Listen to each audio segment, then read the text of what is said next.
Hey there, Squarespacer! Becca here from Inside the Square. I wanted to show you behind the scenes really quickly of the Custom Code Academy and how I was able to set up a membership site that has a pay in full option as well as a payment plan option. So if we navigate to pages, you'll see I actually have 3 different member areas here. If we open this up, inside each member area, I have an overview page with the course content, which is what they'll see as soon as they log in. It has quick links to things and links to all the different modules.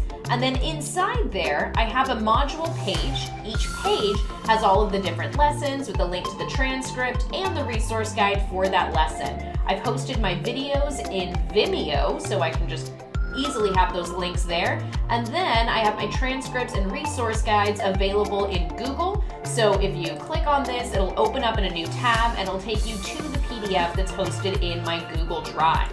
So, got all that stuff in there. I set this up on individual pages because I was able to duplicate that page and drag it into the second members area. Now, if we click on the settings for the members area, you'll see that I have this one set up as the pay in full one payment. Right now it's $9.97 USD. That's going to change on May 4th, 2021 when my early bird pricing is over, and I can easily hop in here and just update that number. So I'll go ahead and select save and we'll hop out of there.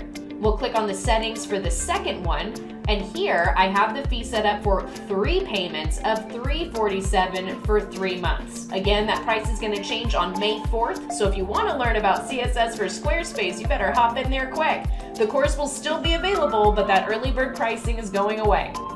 Anywho, I have all the content in here. I literally just duplicated these pages and have the second section down here.